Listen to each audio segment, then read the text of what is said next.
After a week of grappling with avionics issues that thwarted the January 28th launch attempt, Blue Origin did not waste our time anymore.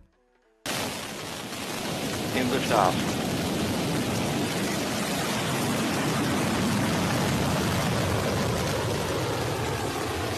On January 4th, Jeff Bezos' rocket company successfully launched their reusable New Shepard suborbital spacecraft for the 29th time. They also shared a video recap of the flight from liftoff to landing on X, but ironically, they chose to omit a critical detail. A main parachute on the crew capsule encountered difficulties during landing. In fact, the problem with parachutes is nothing new in space travel, but the big elephant in the room here is Blue Origin's decision to hide this issue, which inadvertently exposed a significant flaw in their technology. Stay tuned as we uncover all the details in today's episode. Anyway, our next goal is 100,000, and we need your support to get there. If you haven't subscribed yet, please do. We appreciate your help. Thank you.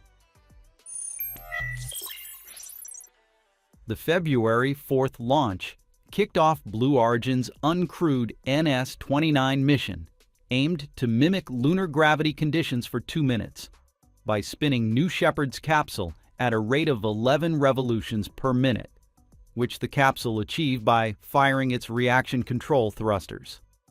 For this flight, we enhanced our capabilities by spinning the capsule 22 times faster than usual. It took us just over 20 seconds to reach full spin and begin providing our customers a simulated lunar gravity environment for over 2 minutes before we slowed it down for re-entry. Blue Origin's CEO, Dave Limp, wrote on X, "New Shepard's 2 stages including a booster and a capsule, separated on time a little over 2.5 minutes after liftoff. The booster came back to Earth for a vertical touchdown on a landing pad a little over 7 minutes later, and the capsule followed suit with a parachute-aided touchdown in the dusty West Texas desert around 10 minutes after launch. Those are recorded in the video of the launch published by the company, but some viewers questioned why the video did not share any footage of the capsule rotating, despite this being the main goal of the launch. Additionally, sources also revealed a significant failure of one of the 3 main parachutes on the New Shepard crew capsule. Specifically, during landing, a parachute was a bit slow to inflate, but finally realized and worked, helping the capsule to have a soft touchdown. Ironically, this view was also cut in the video. Although that problem didn't affect the landing phase, and during the company's live stream of the flight, launch commentators stressed that the capsule was designed to land safely with less than 3 of its parachutes. It would be odd if Blue Origin didn't mention anything surrounding that setback. This is in contrast to SpaceX's open attitude for failure. Perhaps, so far, parachutes remain a dead end for Blue Origin. They used to encounter issues with parachutes in New Shepard's NS-25 mission on May 19, 2024, when one of the parachutes on the New Shepard capsule did not open during landing. This malfunction occurred due to a tape that controls the parachute's inflation not being cut. Despite this, the capsule managed a safe landing with only 2 parachutes deployed. Blue Origin didn't make the problem public, but informed NASA of the anomaly, given the relevance of similar components in other spacecraft like Boeing's Starliner. To be fair, it's not just the Washington-based company that's having parachute issues, but other space companies like Boeing and even SpaceX. During a 2019 pad abort test of the Boeing Starliner spacecraft, only 2 of the 3 main parachutes deployed due to a failure in the connection between the pilot chute and one of the main chutes. Or during the Crew 2 mission on November 8, 2021, one of the 4 main parachutes on the SpaceX Dragon capsule named Endeavour did not open as scheduled, lagging approximately 75 seconds behind the others. A similar issue occurred during the CRS-24 mission on January 24, 2022, where a parachute opened about 63 seconds late. Despite these delays, both missions successfully splashed down without incident. So, what makes the difference here? Unlike Boeing and BO, SpaceX quickly worked with NASA to resolve the issue after discovering it. They have now made great strides in perfecting the parachute system, as evidenced by the recent smooth landings of the Dragon spacecraft. While parachute technology has reached a high level of maturity for terrestrial applications, its use in space missions presents unique challenges stemming from several unique conditions and requirements that are significantly different from those encountered in terrestrial applications. First, extreme entry conditions. Spacecraft enter planetary atmospheres at hypersonic speeds, up to 20,000 miles per hour for Mars landings, which is far beyond the speeds experienced by parachutes on Earth. This requires parachutes to be designed for supersonic deployment, which can lead to issues like high dynamic pressure, causing stress on the parachute material, or failure during inflation. Atmospheric entry generates intense heat, and while the spacecraft's heat shield protects it, the parachute deployment must occur after the peak heating phase, but still under conditions where temperatures might be too high for typical parachute materials. Second, its unique atmospheric environments. On Mars, for example, the atmosphere is much thinner, which means less drag for deceleration. Parachutes must be oversized compared to what would be used on Earth, or alternative deceleration methods like retropropulsion must be employed.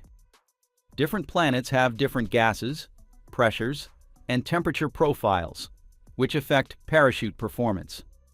For instance, methane in Titan's atmosphere behaves differently from nitrogen and oxygen in Earth's atmosphere, requiring tailored designs. The third one is deployment challenges.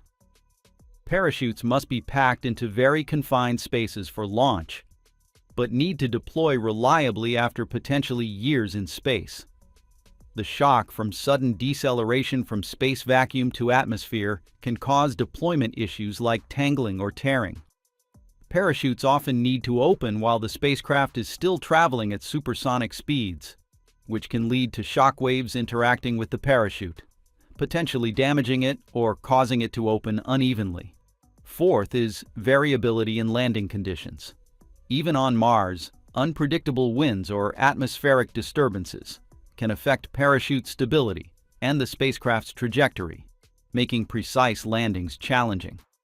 The landing site might have rough or varied terrain, where the parachute's control over descent might not be sufficient to ensure a safe landing, necessitating additional technologies like sky cranes or airbags. The next one is reliability and redundancy. Since the parachute is often a critical component in the landing sequence, failure can be catastrophic. Therefore, systems must be incredibly robust, often including redundancy, multiple parachutes or backup systems, which adds complexity and weight. Earth-based testing can only simulate conditions so far. The real environment in space or on another planet might behave differently, leading to unexpected outcomes. The sixth is material and design constraints. Every component on a spacecraft must be as light as possible, yet parachutes need to be strong enough to withstand the forces of deployment and descent. This requires advanced materials and designs that can balance strength, weight, and durability. Parachutes might be stored for years before use, requiring materials that do not degrade significantly over time in space conditions, exposure to radiation, vacuum, etc. Last but not least, the parachute system should have smooth integration with other systems. The parachute deployment must be perfectly timed with other landing systems like heat shields, retro rockets, or landing legs. Any mismatch can lead to failure. The parachute system often works in concert with automated flight control systems that must adjust for real-time conditions, adding another layer of complexity.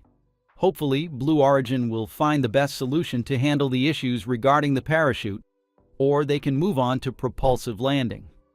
Anyway, in the NS-29 mission, Blue Origin's new Shepard capsule reached a new record, creating lunar gravity forces, a first for a new Shepard mission. This twist was implemented to serve the mission's 30 research payloads, 29 of which tested lunar-related technologies. Those technologies can be grouped into 6 main categories, the company wrote: in situ resource utilization, dust mitigation, advanced habitation systems, sensors and instrumentation, small spacecraft technologies, and entry, descent, and landing.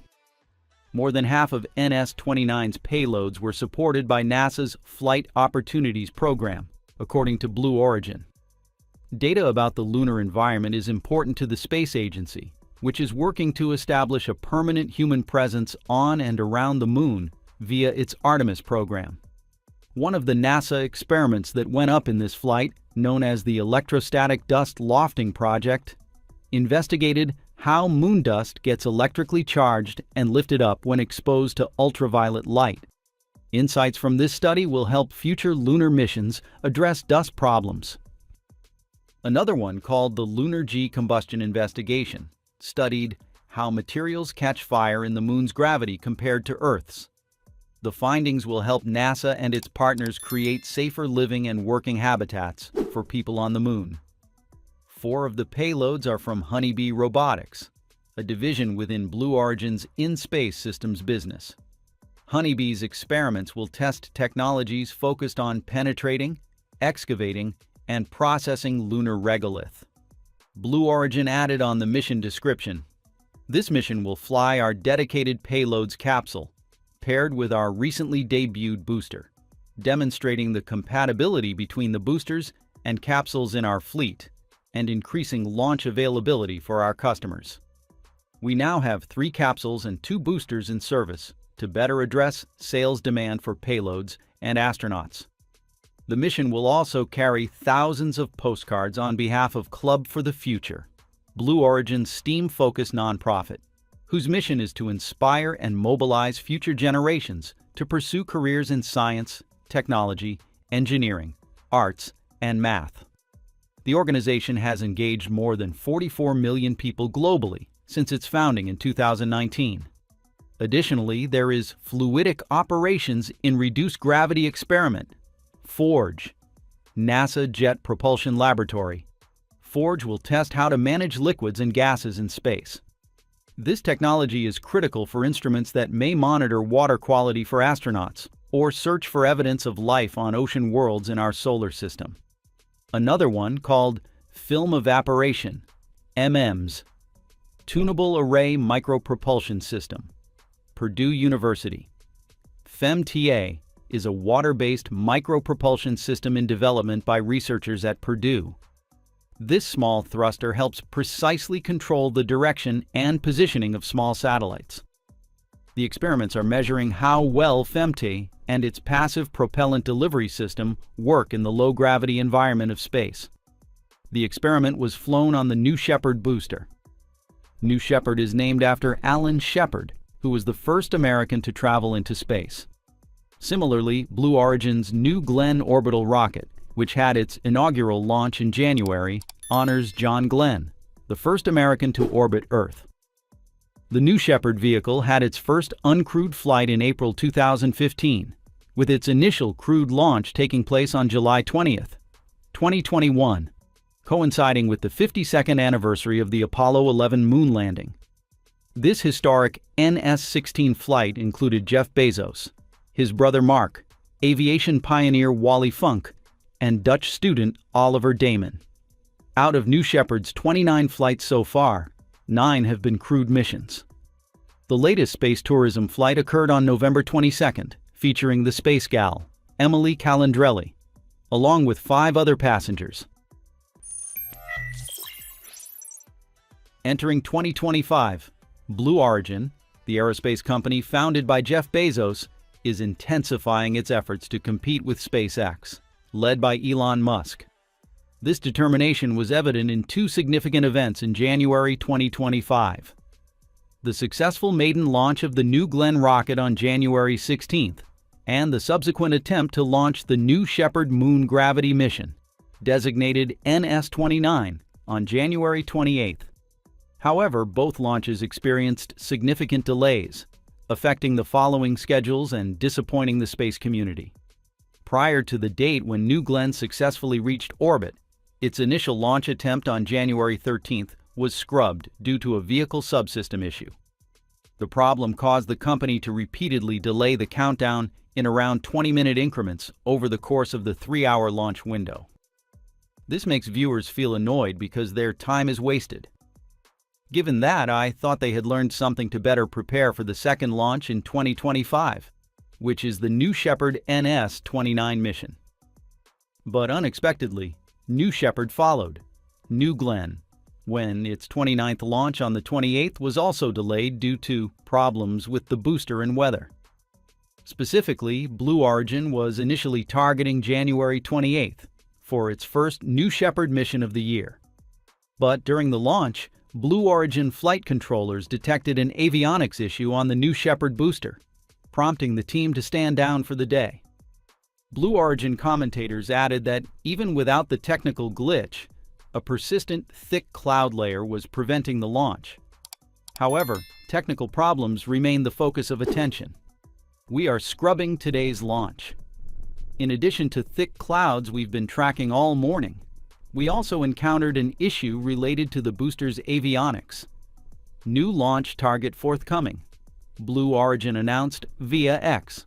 In this case, it seems that the rocket booster malfunction was not simple because Blue Origin spent a week dealing with it. Notably, the issue related to the booster's avionics, as BO mentioned in its tweet, aligns with past issues like the engine failure in September 2022 that grounded the vehicle for more than a year. Anyway, 1 week's delay causes a big concern for the fate of the NS-29 mission, especially since it plays a vital role in NASA's Artemis program and for Blue Origin's future lunar endeavors. Unlike the earlier missions, which primarily focused on suborbital space tourism and scientific experiments without the extended low-gravity experience, the NS-29 mission represents a significant evolution in Blue Origin's New Shepard program. 29 of 30 different experiments on the New Shepard NS-29 mission aimed at testing technologies for the Moon. The final payload will actually ride on the rocket's booster, while the rest are tucked inside the return capsule. The flight will simulate lunar gravity conditions for at least 2 minutes by spinning the New Shepard capsule at approximately 11 revolutions per minute. This is a first for the New Shepard program and allows researchers to test technologies in a low-gravity environment that closely mimics the Moon's conditions. Conducting these tests through the NS-29 mission allows Blue Origin to prove out technologies at a significantly lower cost compared to traditional methods. As Blue Origin wrote in a mission overview, in simulated lunar gravity, customers can accelerate their learning and technology readiness for lunar payloads at much lower cost. This cost-effective approach is aligned with Blue Origin's mission to lower access costs to space, benefiting both commercial and governmental space initiatives. Of the 29 payloads aboard New Shepard, 17 are NASA experiments meant to test a wide variety of instruments, anchors, dust conveyors, and other devices that could be used on the lunar surface by future robots or astronauts. They are supported by NASA's Flight Opportunities program. The agency is keen to gather more data about lunar conditions to aid its Artemis program, which is working to get people back to the Moon a few years from now, for example in 2027, under NASA's Artemis 3. Thanks to that, the NS-29 sets it apart from the previous missions, which, although may have included NASA payloads, did not have the same explicit alignment with lunar exploration goals or direct collaboration with NASA regarding lunar technology testing. However, the significance of the mission increases the pressure on Blue Origin. If the company fails to resolve the issues with the rocket booster and establishes a new launch window, its reputation with NASA could suffer greatly. This setback would hinder Blue Origin's ambitions to compete effectively with SpaceX for future national missions. Not to mention, in contrast to the new orbital New Glenn rocket, the suborbital New Shepard, operational for over a decade, has already cemented its reputation as a reliable, reusable system. This established track record amplifies public attention when technical anomalies arise, as they serve as litmus tests for Blue Origin's operational rigor and long-term dedication to mission safety. Unlike the developing New Glenn, every new Shepard glitch is scrutinized through the lens of a decade's worth of expectations, turning even minor setbacks into high-stakes validations of the company's engineering ethos. One more interesting tidbit about New Shepard. While primarily designed for space tourism, 19 out of its 28 flights have been uncrewed. The first crewed mission, NS-16, successfully took place on July 20, 2021, after 15 uncrewed test flights over several years. This mission's crew included Jeff Bezos, Mark Bezos, Wally Funk, and Oliver Damon, all of whom became astronauts upon crossing the Kármán line, the internationally recognized boundary of space. To secure a seat on New Shepard, nearly 7,600 individuals from 159 countries registered to bid. Interest surged in the auction after Jeff Bezos announced his participation in the flight alongside his brother Mark. The winning bid reached $28 million, a figure that surprised even some company executives. Blue Origin indicated that this amount would be donated to its foundation, Club for the Future, which aims to inspire future generations to pursue careers in STEM and contribute to the future of life in space. Blue Origin described NS-16 as a historical mission since it set several records. Wally Funk, 82, became the oldest person to fly in space. Oliver Damon, an 18 Dutch teenager, was the first ever commercial astronaut to purchase a ticket and fly to space on a privately funded and licensed space vehicle from a private launch site. He also became the youngest person to fly in space. However, Damon was not the actual winning bidder. His father, a private equity executive, was the runner-up and next in line after the true winner, who has not been publicly identified but withdrew due to a scheduling conflict. The mission also helped New Shepard to become the first commercial vehicle under a suborbital reusable launch vehicle license to fly paying customers, both payloads and astronauts, to space and back. Jeff and Mark Bezos became the first siblings to ever fly in space together. Following its initial success, Blue Origin was brimming with confidence, setting ambitious goals to launch 2 more crewed flights within the same year, and laying the groundwork for an exciting lineup of missions in 2022. Between July 2021 and August 2022, New Shepard soared through the skies on 6 exhilarating crewed flights, featuring a star-studded mix of sponsored celebrities like Wally Funk and William Shatner, alongside adventurous paying customers eager to experience the thrill of space travel. The second crewed flight, NS-18, launched on October 13, 2021, carrying 4 passengers, including the legendary William Shatner, best known for his iconic role as Captain Kirk in the original Star Trek. At the remarkable age of 90, Shatner made history as the oldest person to journey into space, fulfilling a lifelong dream and captivating audiences worldwide. On December 11, 2021, New Shepard embarked on its 3rd crewed flight, NS-19. This mission included NFL superstar and television personality Michael Strahan, along with Laura Shepard Churchley, daughter of the first American in space, Alan Shepard. They joined 4 paying passengers on this unforgettable journey.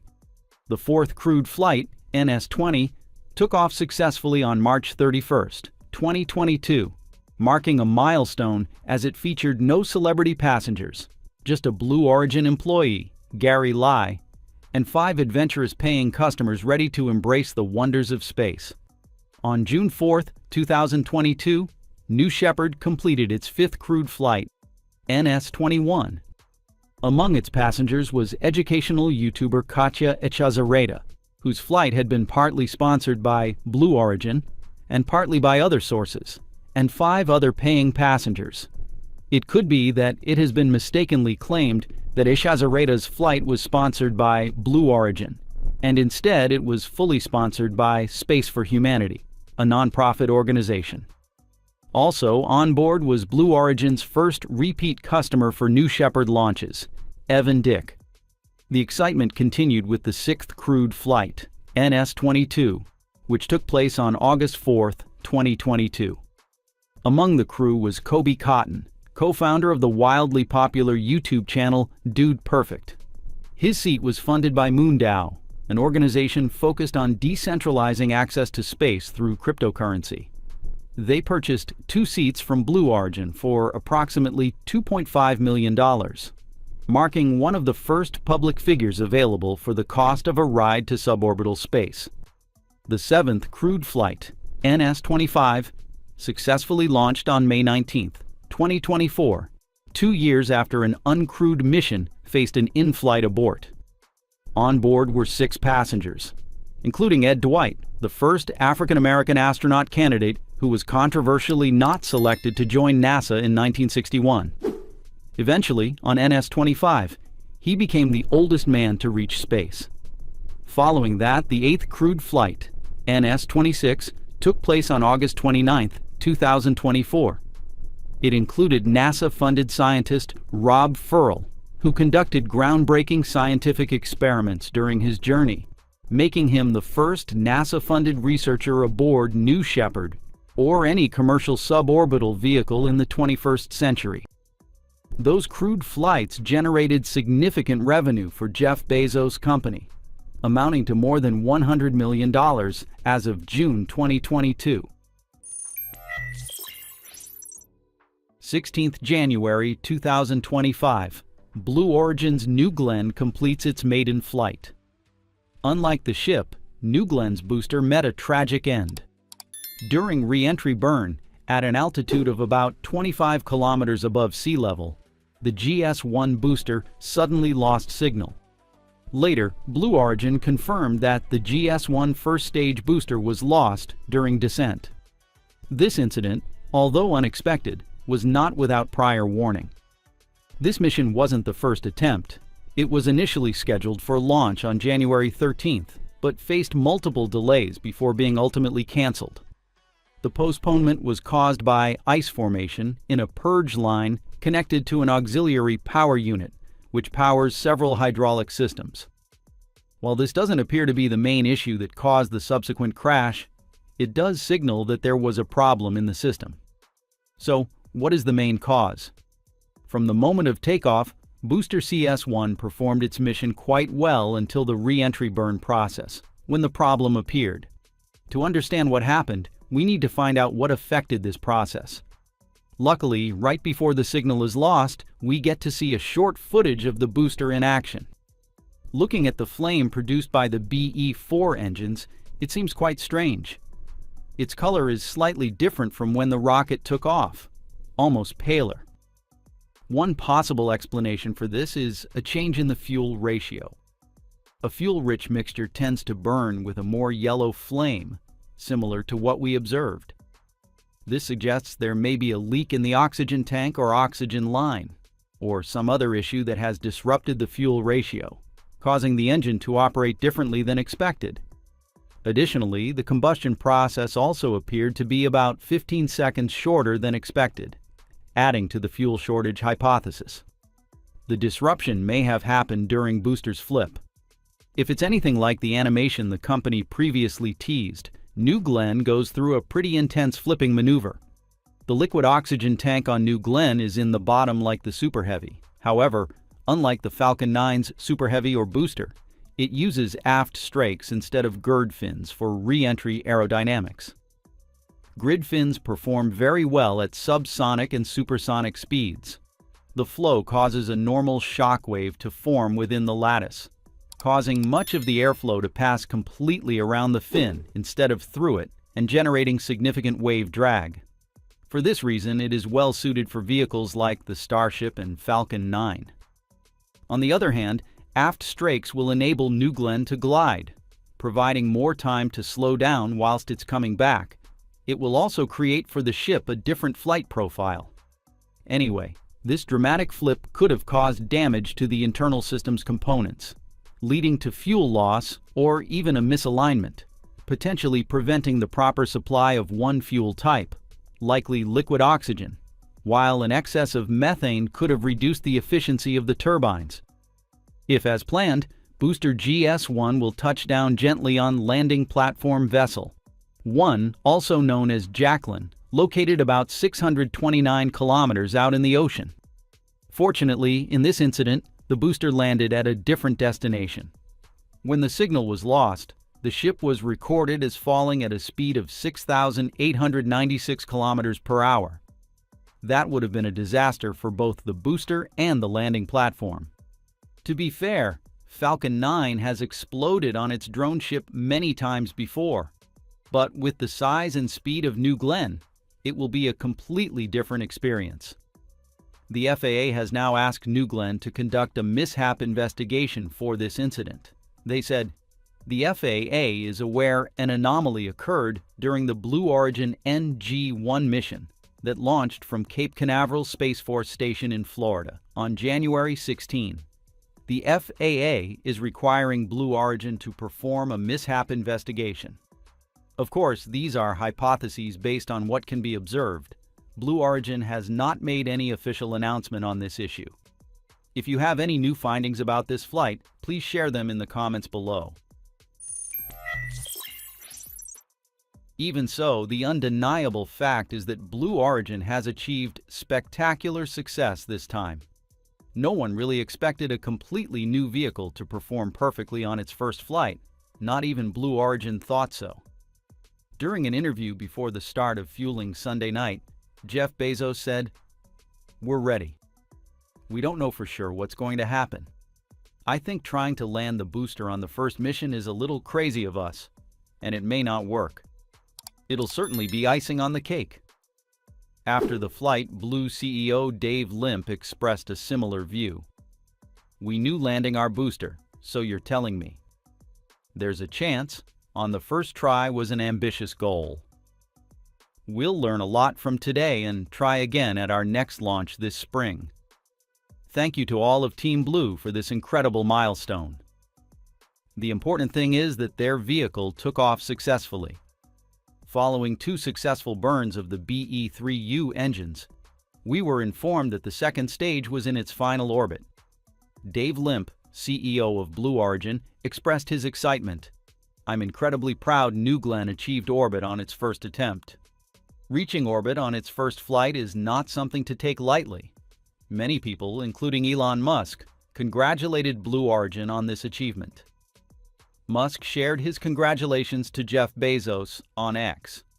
"Congratulations on reaching orbit on the first attempt."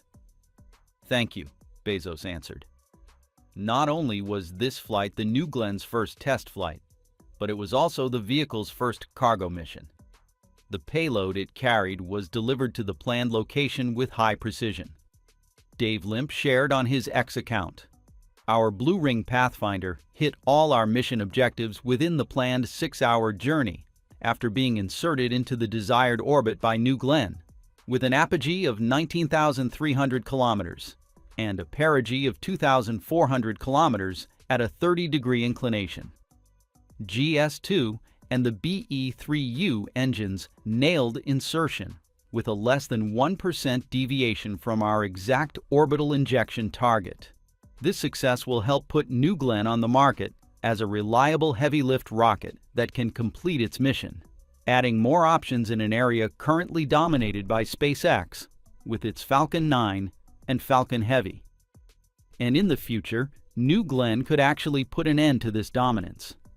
It is a 2-stage vehicle like the Falcon 9, but with a diameter of 7 meters and a height of up to 98 meters.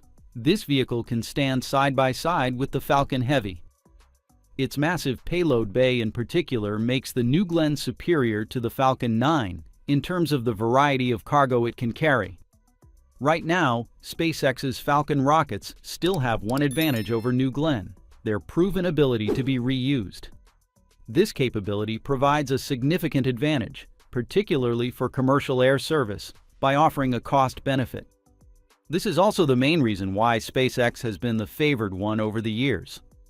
There's still some time before Starship is completed and certified to officially go into operation. In the meantime, New Glenn needed to establish its foothold. First, it had to successfully demonstrate and refine the landing capabilities of the booster GS-1, followed by increasing production and flight frequency.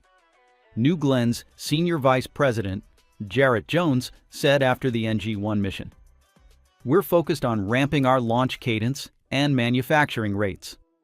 My heartfelt thanks to everyone at Blue Origin for the tremendous amount of work in making today's success possible, and to our customers and the space community for their continuous support. We felt that immensely today." Although no specific timing or payload details have been announced, the company announced that New Glenn's next flight will occur this spring. This schedule is actually quite difficult, considering the ship has had 2 failures last year, as well as the problem with the booster this time. Commercial flights are certainly crucial for a private company, but it is just one part of a much bigger vision. While Elon Musk aims to colonize Mars, the founder of Blue Origin has his own dream of colonizing the moon, and New Glenn will be the first piece of that puzzle. Bezos has long believed that we will go beyond Earth's boundaries to live and work permanently in space. He explained that Earth will be designated for residential and light industrial use, with heavy industry relocated off-planet, powered by continuous solar energy. The Earth is not a very good place to do heavy industry. It's convenient for us right now. But in the not-too-distant future, I'm talking decades, maybe 100 years, it'll start to be easier to do a lot of the things that we currently do on Earth in space because we'll have so much energy. We will have to leave this planet. We're going to leave it, and it's going to make this planet better. In this vision, he saw that the moon would be the first milestone to make it a reality. Bezos highlighted that the moon is ideally positioned, just a few days away with the right rocket.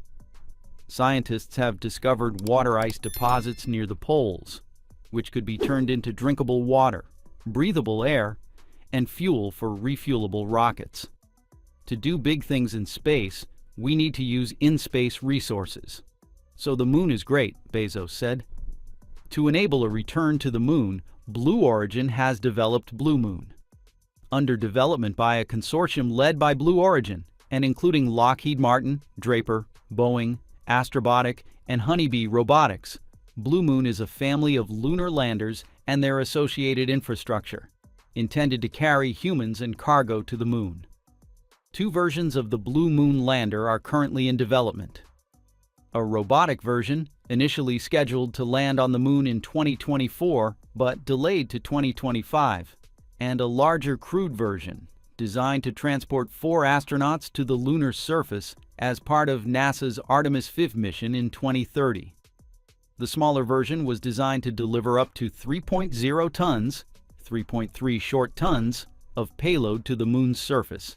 It was initially conceived as a way to gain experience with lunar landings and advanced technology development. In May 2023, NASA selected the Mk2 human lander as the winner of its Sustaining Lunar Development Human Landing System contract. This marks the second human lunar lander under NASA's Artemis HLS program, joining SpaceX's Starship HLS. Designed for up to 4 astronauts, the Mk2 will transport crews to the lunar surface for missions lasting up to 30 days in a fully reusable configuration. A cargo variant of the lander is also in the works. To support its operations, the Mk2 will be paired with the Cislunar Transporter, a space tug being developed by Lockheed Martin. If all goes as planned, Mk1 will be launched into orbit on Blue's New Glenn rocket, and then it will begin its lunar mission. The mission would mark a major milestone for Jeff Bezos' company, as it would be the first impact the company has made on the planet and the first step toward establishing a society on the moon. Despite its mix of successes and setbacks, New Glenn has made its mark. With this milestone, Blue Origin, once quiet for years, has finally spoken up, declaring, "I'm here." This is shaping up to be a breakout year for the company, and competitors like SpaceX will need to stay sharp. If they let up, they'll risk being outpaced by this determined tortoise. On January 29th, Sierra Space proudly announced that their Dream Chaser spaceplane, is one step closer to resupplying the International Space Station. Specifically, the spaceplane has completed and passed its Joint Test 10B milestone in collaboration with NASA. The test took place at NASA's Kennedy Space Center in Florida last month, with oversight from Sierra Space and NASA. This milestone advances the vehicle's readiness for its debut scheduled in May this year, by demonstrating several capabilities including its ability to power on, air-cool, and exchange data with multiple powered payloads inside its pressurized cabin. It is part of the ongoing development to ensure the spaceplane can handle the logistics of space missions, including power management and data exchange with payloads. Pablo Gonzalez, Vice President of Crew and Cargo Transportation Systems at Sierra Space, said, "Tests like these are critical demonstrations of the capabilities of the Dream Chaser spaceplane and confirms our ability to handle specialized payloads such as vital scientific research that will be integral to our mission to the ISS." This milestone highlights Dream Chaser's flexibility, reliability, and capability to meet the diverse needs of our payload customers, including NASA and commercial partners, and it brings us another step closer to launch. The Joint Test 10B test demonstrated that Sierra Space can provide power within a specific voltage range and maintain the necessary environmental requirements for payloads. It also ensured all vehicle and payload data were seen in both Sierra Space's Mission Control Room in Louisville, Colorado, and in the Payload Support Control Rooms at NASA's Marshall Space Flight Center, MSFC, in Huntsville, Alabama. 3 key payloads involved in the test are candidates for flight on DCC-1, the first official mission of Dream Chaser. They included Polar, a cryogenic preservation system developed by the University of Alabama at Birmingham and managed by NASA's Cold Stowage Lab and the University of Alabama at Birmingham. Polar is designed to preserve scientific samples aboard the ISS and other visiting spacecraft at temperatures ranging from -95°C to +10°C. Power Descent Utility Locker, a facility developed by Space Tango that holds 2 CubeLab experiments requiring power during ascent. These experiments often focus on biological research, such as cell and tissue cultures. NASA's Single Stowage Locker, a standard stowage system designed to carry experiments and other payloads in the Dream Chaser spaceplane. These payloads were developed by the University of Alabama at Birmingham, UAB, Space Tango, and NASA, highlighting the collaborative nature of space technology development where academic institutions, private companies, and government agencies work together. Space Tango's recent integration testing with the Sierra Space Dream Chaser went well and all teams were very happy with the results, said Ann Curran, Director of Mission Management at Space Tango. "We appreciate the steps the Sierra Space team has taken to get both the vehicle and Space Tango ready for a successful flight. It's been exciting to see this come together as we count down to a maiden flight that is scheduled to increase access for payload delivery to the International Space Station." With that said, Dream Chaser's tenacity can likely be ready for launch in May. Under what's so-called Dream Chaser CRS 2 Flight 1, the vessel will fly atop a United Launch Alliance Vulcan Centaur launch vehicle and carry about 7,800 pounds of cargo, 3,538 kilograms, to the orbiting laboratory on its 45-day mission. Data collected from the flight will help NASA consider whether to increase the payload and how long the mission should last in the future. Future missions may last as long as 75 days and deliver as much as 11,500 pounds of cargo. This is very important because NASA has contracted with Sierra Space for 7 cargo missions to the space station, as part of the agency's efforts to expand commercial resupply services in low Earth orbit. Sierra Space also has plans for a second version of its Dream Chaser space plane, which will carry crew to low Earth orbit destinations. It's safe to say Dream Chaser is truly NASA's life buoy, in the case the Boeing Starliner program is on the brink of cancellation. After the failure of Starliner's crew flight test, last year combined with the heavy losses of the Starliner program. Many experts believe that the program will be canceled, although both Boeing and NASA are committed to continuing it. Nevertheless, that commitment is fragile, as the ISS is due to be retired in the 2030s, while Starliner has a lot of issues to work out. At this point, the entire space community, and perhaps even NASA, is keeping an eye on a rising star, Sierra Space's Dream Chaser. The spaceplane should come online as soon as possible, helping NASA wean itself off its complete dependence on SpaceX's Dragon.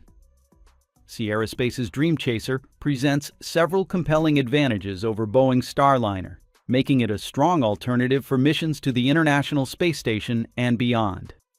It is designed for high reusability, with the potential for up to 15 missions. Its non-ablative heat shield allows for quicker turnaround times between flights, which can significantly reduce operational costs compared to Starliner, which relies on an ablative heat shield that may require more extensive refurbishment after each mission. Unlike capsule-based spacecraft such as Starliner and Dragon, Dream Chaser is a winged orbiter capable of runway landing, which is its major advantage. Instead of landing in the ocean like Starliner, Dream Chaser can land on any suitable runway, minimizing recovery costs and time. This gentle landing profile is particularly beneficial for returning sensitive scientific experiments, as it reduces the risk of damage from jarring impacts. These advantages allow it to support a variety of applications, including microgravity research, satellite servicing, and even military missions if needed. This versatility makes it attractive not only to NASA, but also to commercial and international customers. Especially in emergency scenarios, Dream Chaser's ability to land on a runway could facilitate faster medical response for astronauts compared to Starliner's ocean landings, which involve additional recovery time. While smaller than the Space Shuttle, Dream Chaser boasts a respectable payload capacity of up to 5,500 kilograms, approximately 12,000 pounds of cargo to the ISS. It can also return nearly 2 tons of cargo back to Earth, accommodating fragile items with its gentle re-entry and landing characteristics. Last, but certainly not least, Dream Chaser does not require hazardous materials for operation, allowing it to land at various locations worldwide without specialized equipment. This flexibility opens up broader opportunities for mission planning and execution compared to Starliner.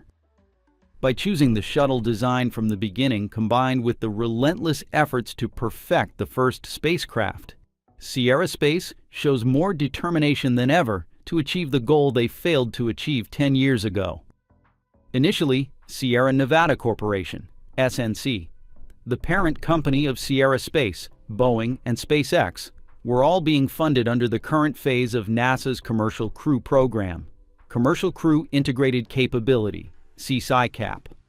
Those 3 companies, at least, bid for the CCTCAP phase, which led to operational commercial crew systems, to take astronauts to and from the ISS to replace the retired NASA's Space Shuttle.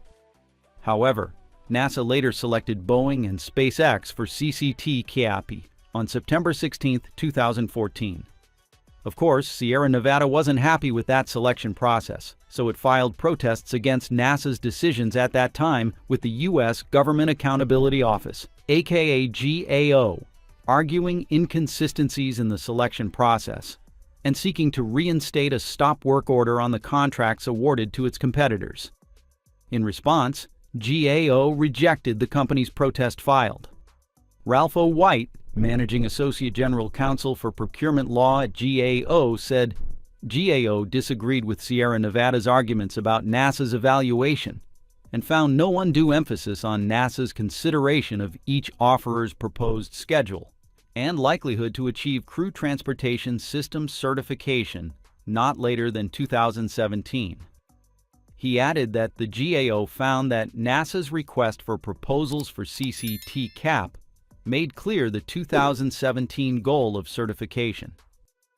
The GAO said Sierra Nevada's protest also made several other claims, including that NASA made an inadequate review of SpaceX's price and financial resources.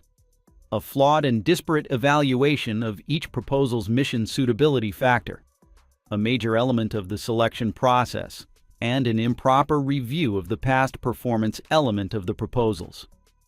Based on our review of the issues, we concluded that these arguments were not supported by the evaluation record or by the terms of the solicitation, the GAO statement said.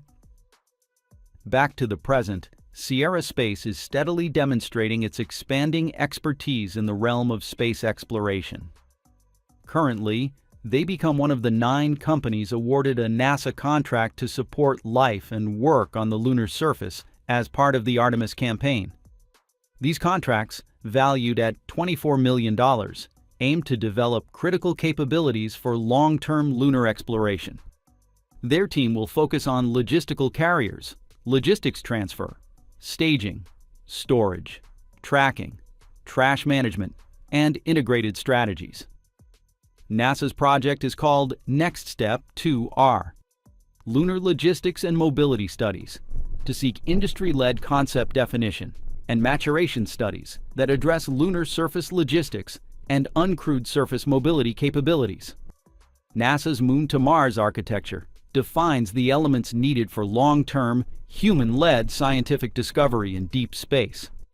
NASA's architecture approach distills agency-developed objectives into operational capabilities and elements that support science and exploration goals. Working with experts across the agency, industry, academia, and the international community, NASA continuously evolves that blueprint for crewed exploration, setting humanity on a path to the Moon, Mars, and beyond. NASA has identified 2 gaps in its lunar architecture: an integrated surface logistics architecture and uncrewed surface mobility systems for lunar surface assets. The objective of these studies is to seek proposals from industry for the conduct of studies specifically focused on the envisioned logistics and mobility capabilities as stated in NASA's 2024 architecture concept, review white papers, lunar surface cargo, lunar mobility drivers, and needs, and 2023 architecture concept review white paper, lunar logistics drivers and needs. Sierra Space is not the only company being awarded. There are Blue Origin plays a role as the logistical carrier, logistics handling and offloading, logistics transfer, staging, storage, and tracking, surface cargo and mobility, and integrated strategies. Intuitive Machines, Houston, logistics handling and offloading, and surface cargo and mobility. Lockheed Martin, logistical carriers, logistics transfer, and surface cargo and mobility. In the ever-evolving space industry, SpaceX has showcased Starship's immense potential through its recent launch. At the Barron Investment Conference in New York, COO Gwynne Shotwell shared bold and ambitious insights about the development of this groundbreaking rocket. Shotwell expressed confidence that the Falcon rocket family and Dragon spacecraft will eventually be phased out in favor of Starship, potentially as soon as 2030. With the FAA giving the green light for up to 25 Starship launches per year, SpaceX is eager to move full steam ahead with its plans. Falcon rockets have already crossed the milestone of 400 launches, but Shotwell is optimistic that Starship could achieve the same milestone in just 4 years. NASA is also anticipating bi-weekly Starship launches starting in 2025 as the flight cadence ramps up significantly. This goal is massively ambitious. For comparison, it took Falcon 9 14 years to reach 400 launches, while Shotwell aims to achieve this with Starship in only 4. To get there, SpaceX will need to perfect catching the booster, begin catching the second stage Starship, and move towards reusing both stages as quickly as possible. Starship, SpaceX's most ambitious rocket project, was designed with one ultimate goal: to conquer Mars. But its development also signals a potential paradigm shift in commercial spaceflight, as it's poised to fully replace the company's current Falcon rocket and Dragon capsule systems. So, what does the future hold for Falcon and Dragon? 2 engineering masterpieces that have already cemented their place in spaceflight history. "Starship obsoletes Falcon 9 and the Dragon capsule," said Gwynne Shotwell. "Now we are not shutting down Dragon, and we are not shutting down Falcon. We'll be flying that for 6 to 8 more years, but ultimately people are going to want to fly on Starship." This means Starship is set to become SpaceX's primary workhorse within the next decade. So how are they going to do that? SpaceX plans to phase out its Falcon and Dragon lines gradually and strategically. The first step? Starlink missions. Starlink launches currently dominate SpaceX's manifest, accounting for about 2/3 of all flights. This heavy focus on Starlink has been the driving force behind SpaceX's record-breaking launch cadence, including its milestone achievements in 2024. Without these missions, hitting 100 launches per year would likely take much longer. By prioritizing Starlink launches for Starship, SpaceX aims to build the operational experience and reliability needed to make Starship the backbone of its fleet, and ultimately, the key to a new era in space exploration. For Dragon, the projected timeline of 6 to 8 years aligns remarkably well with the planned retirement of the International Space Station, ISS, which is expected to occur between 2030 and 2032. This makes it highly likely that the final Falcon 9 flights will be tied to Dragon's last missions to the ISS. Now, I know some may doubt the idea of retiring Falcon and Dragon in the near future. But let's face it, SpaceX is undoubtedly moving in that direction. Starship's fully reusable design is ushering in a new era of economic efficiency in aerospace. Despite its massive size, Starship's operational costs are expected to be dramatically lower than those of any medium or heavy-lift rocket in existence, including Falcon 9, which itself is already an icon of reusable rocket technology. To put this into perspective, consider Falcon 9's current costs. Previously, each launch was estimated to cost around $20 million. Thanks to SpaceX's advancements in reusability and launch cadence, that number has dropped to about $15 million.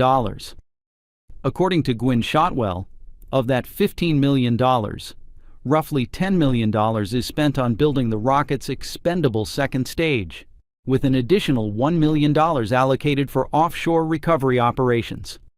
Starship, however, changes the game entirely.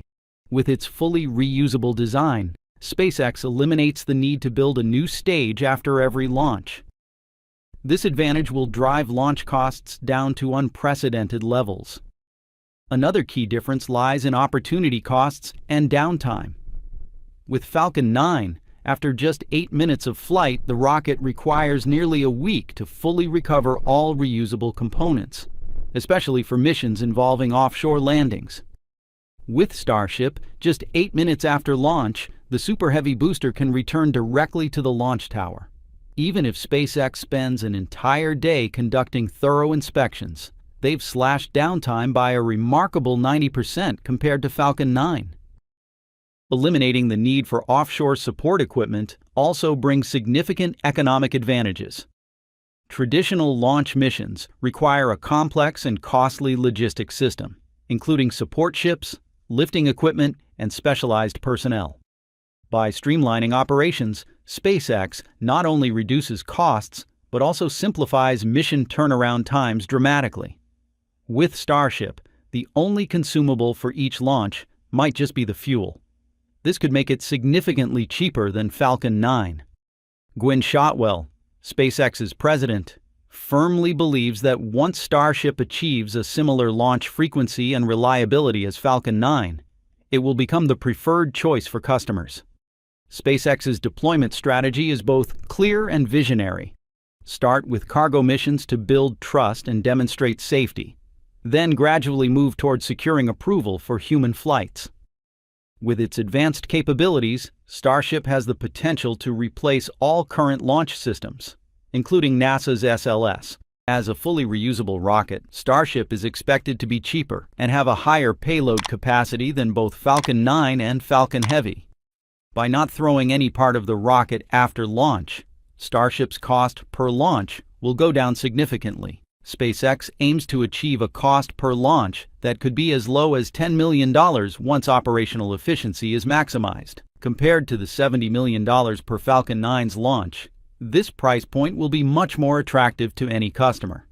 In terms of the payload capacity, its next generation, Starship version 2, can carry more than 100 tons of payload to orbit, while the latest version, Starship Block 3, is projected to have a payload capacity exceeding 200 tons. This is something no vehicle has ever gotten before. Bear in mind that Falcon Heavy can carry only 63.8 tons to LEO in expendable mode, and even this number for NASA's Space Launch System rocket is only 130 tons. With such an incredible ability as Elon Musk calculated, SpaceX might exceed 99% of all Earth payload to orbit only if Starship is launching at a high rate, which is the compulsory requirement to build a city on Mars. Musk explained that building a self-sustaining city on Mars would require at least 1 million tons of equipment, amounting to a cost of over $1 trillion.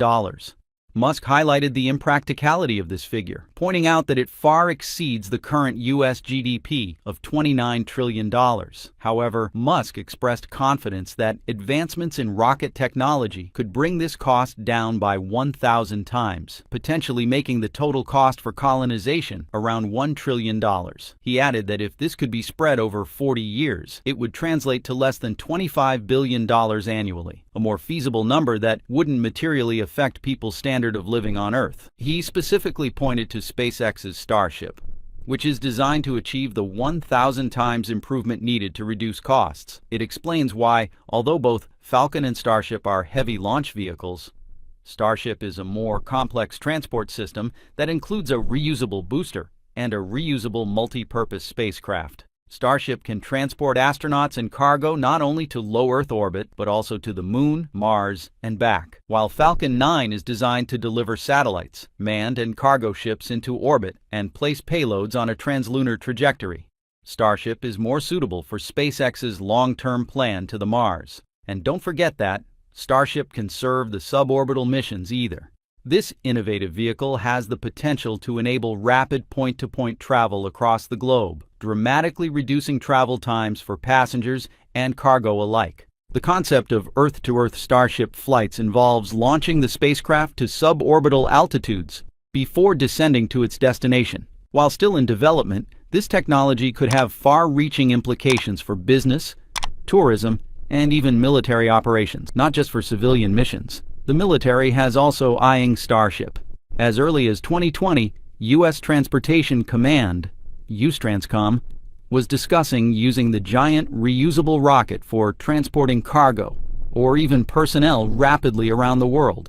Think about moving the equivalent of a C-17 payload anywhere on the globe in less than an hour. Think about that speed associated with the movement of transportation of cargo and people, former commander of USTRANSCOM General Stephen Lyons said in October 2020. There is a lot of potential here, and I'm really excited about the team that's working with SpaceX on an opportunity, even perhaps as early as 2021, to be conducting a proof of principle. Not just the Falcon rocket, even the last bastion of Falcon 9 flights, crewed missions on the Dragon spacecraft, will end sooner than people realize. To prepare for this, 2 years ago, SpaceX announced that they had begun to shut down Crew Dragon capsule production after assembling a fleet of 4 reusable spacecraft. However, the company later planned to build a 5th and likely final Crew Dragon, namely Crew Dragon C213. It is planned to make its maiden flight in February 2025 to the International Space Station on the SpaceX Crew 10 mission. SpaceX executives initially said 4 Crew Dragon spacecraft would be enough to meet its future needs.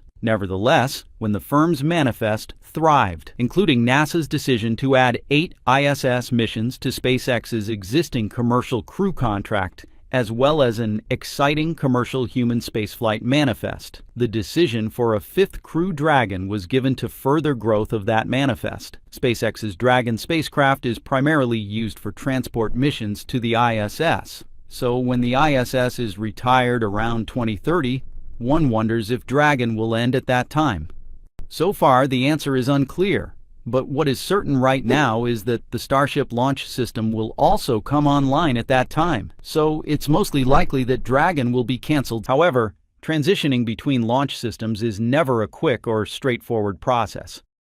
SpaceX's Falcon 9 has built a rock-solid reputation for reliability over the years, creating a significant psychological barrier when it comes to switching to Starship. Customer conservatism in the space industry is a huge factor. Satellite organizations, government agencies, and commercial operators tend to be extremely cautious when evaluating new technologies.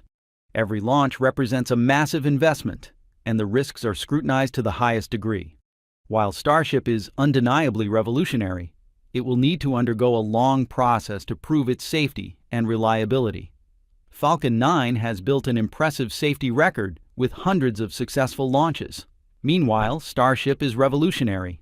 Proving its stable operation will be a significant challenge, requiring SpaceX to demonstrate its safety and efficiency through numerous successful launches.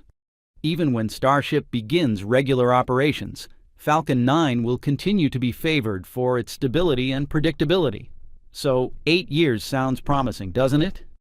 Do you really think Starship will completely replace the Falcon rocket line and Dragon within less than a decade? Share your thoughts by commenting yes or no below. But one thing is certain: Starship will be the centerpiece of SpaceX's long-term vision. Over time, Starship is set to surpass Starlink as SpaceX's most valuable asset. At the end of her speech, Shotwell predicted that SpaceX could be worth $2.5 trillion based on Starlink alone, and much more thanks to Starship. She believes that Starship will be the key factor in making SpaceX one of the most valuable companies in the world. Right now, much of SpaceX's value is driven by Starlink, its satellite internet service that has already attracted over 4 million subscribers. "We're going to make some money on Starlink this year," Shotwell said. "We've had quarters of making money on Starlink in the past," highlighting the early success of its global satellite internet business model. However, in her view, Starship is the most crucial driver of long-term growth. She emphasized that the impact of Starship on humanity will go far beyond what we can currently imagine.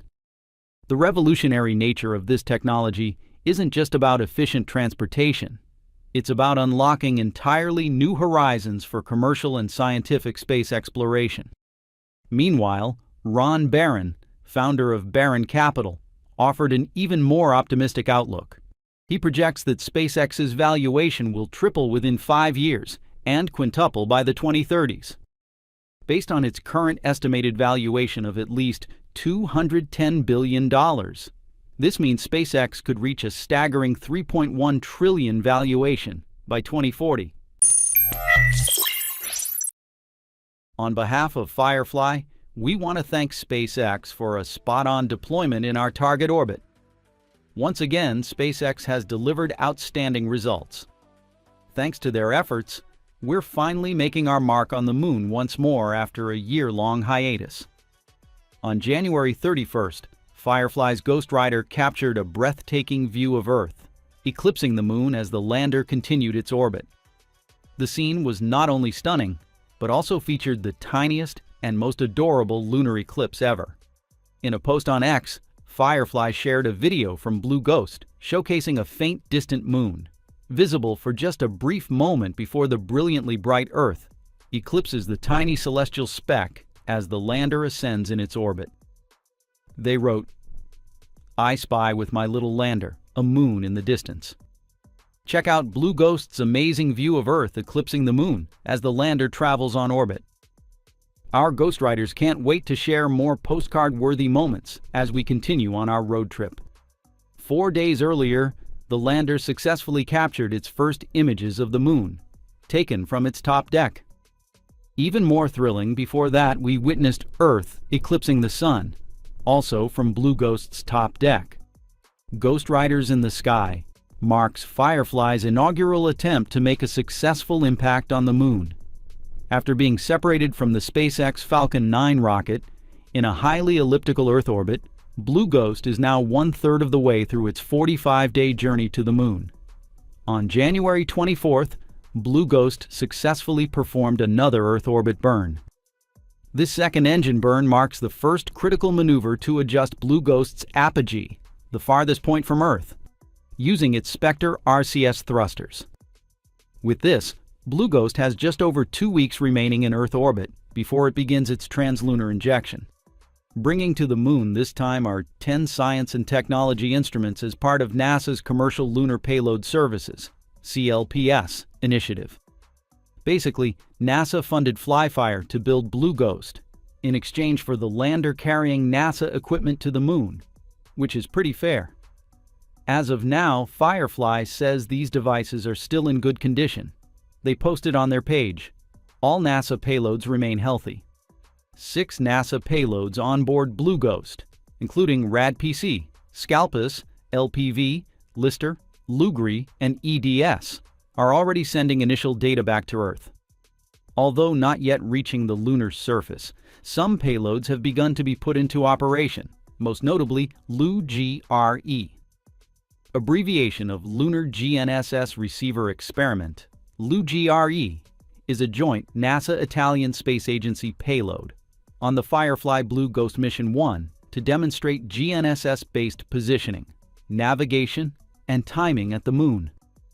It will receive and track signals from the GPS and Galileo navigation satellite constellations during the Earth-to-Moon transit and throughout a full lunar day on the Moon's surface.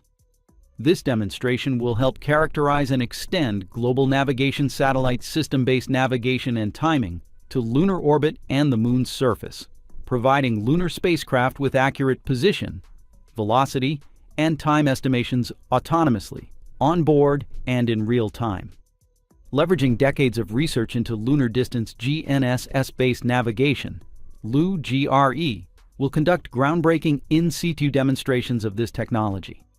The project will also ensure widespread dissemination of its data and findings, paving the way for future large-scale operational applications.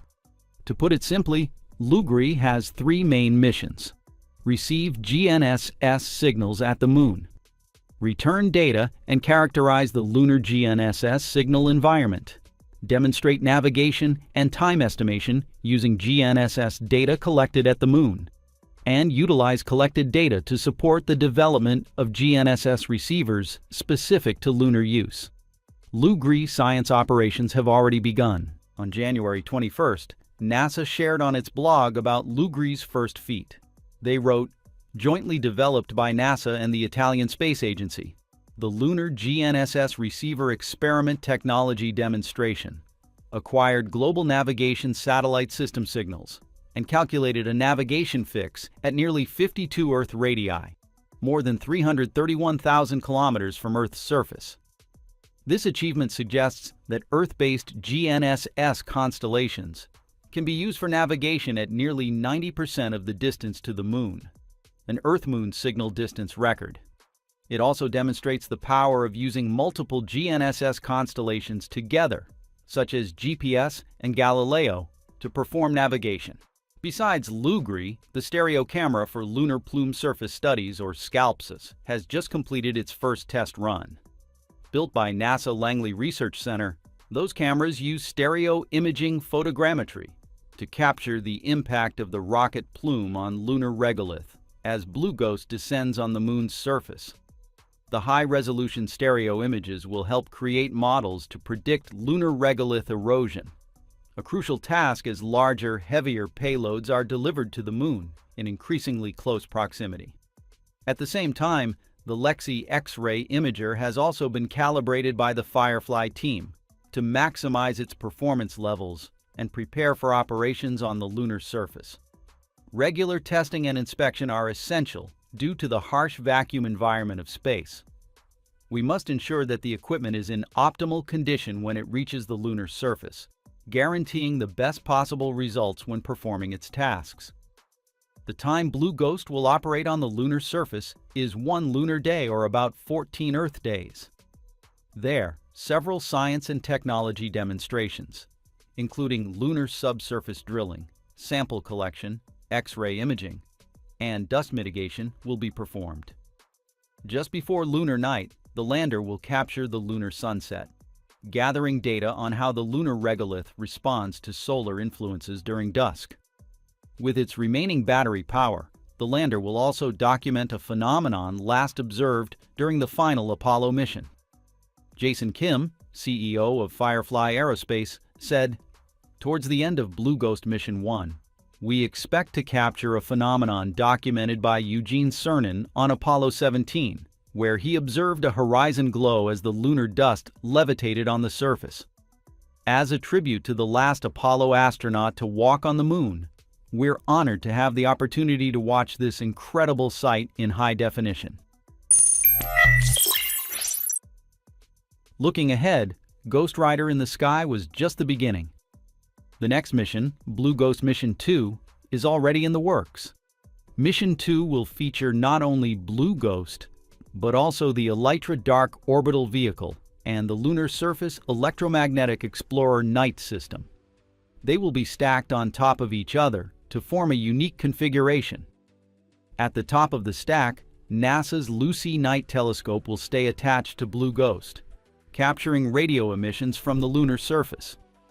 Blue Ghost will be mounted on Elytra's dual payload attach fitting, where it will provide essential data, power, and thermal resources for several payloads upon landing on the Moon's far side. Integrated into Elytra's DPAF, the Lunar Pathfinder satellite will be deployed into lunar orbit, facilitating communications for upcoming lunar missions. Positioned at the bottom of the stack, Elytra Dark will function as a transfer vehicle, staying in lunar orbit to deliver long-range communications and calibration services for Blue Ghost and its surface payloads. While Mission 1 targets the relatively accessible Mare Crisium, a flat lunar Maria ideal for landing, Mission 2 will venture to a more remote and challenging location, pushing the boundaries of lunar exploration. After separating from Firefly's Elytra vehicle in lunar orbit, the Blue Ghost lander will make history by landing at the farthest lunar site ever reached on the Moon's far side. This exceptional quiet region, shielded from Earth's radio frequency interference, offers an ideal environment for scientific discovery. During the lunar night, the Moon further blocks out solar noise, making it the perfect location to gather crucial data on the cosmic dark ages. At this site, a network of antennas will be deployed to form a low-frequency radio telescope, operating within the range of 0.1 to 50 MHz. It will enable studies of the Moon's far side as a radio-quiet environment. All operations will cease by the first nightfall, after which Lucy Night will operate autonomously, powered by its own system and equipped with independent communication capabilities. During the day, the system will charge its battery, operate the rotating platform if needed, and handle data uploads and other communications. At night, the battery will power the system, maintaining radio-quiet conditions to enable sensitive measurements. The Blue Ghost Mission 2 is scheduled for launch in early 2026. It was chosen as part of NASA's Commercial Lunar Payload Services (CLPS) initiative, through which NASA partners with a commercial provider, in this case Firefly, to deliver the launch and lander. That's the US side. But what about Japan? How is their lunar lander doing? Unlike Blue Ghost, Resilience is charting a more slow and steady course. The Japan's lander will follow a low-energy flight path, taking several months to reach the Moon before entering lunar orbit and attempting a soft landing on the surface. Its trajectory will carry it as far as 1 million kilometers from Earth at its furthest point. About a month into the journey, Resilience will perform a lunar flyby. The primary landing site for it will be near the center of Mare Frigoris, 60.5 degrees north latitude and 4.6 degrees west longitude, an expansive basaltic plain situated in the Moon's northern hemisphere. The site was selected with multiple contingencies in place to ensure operational flexibility while preserving both scientific and logistical continuity. It meets the technical requirements of the Resilience lander and supports the exploration goals of the Tenacious micro rover. The rover will carry out tasks such as delivering the Moonhouse payload to the lunar surface and collecting lunar regolith under a NASA contract. So it can be said that, even if they departed at the same time, By the time Resilience reached the Moon's surface, Blue Ghost would have long since completed its mission. It's been over 50 years since we made a significant mark on the Moon, so I'm truly excited about these missions. They're not just sending machines into space. They symbolize our progress and the incredible potential we have as a species. These missions give us hope that we're on the verge of something groundbreaking, and that human colonization of the Moon may soon be within reach. There's still a long way to go for these lunar landers. What successes they'll achieve, that'll be something to look forward to.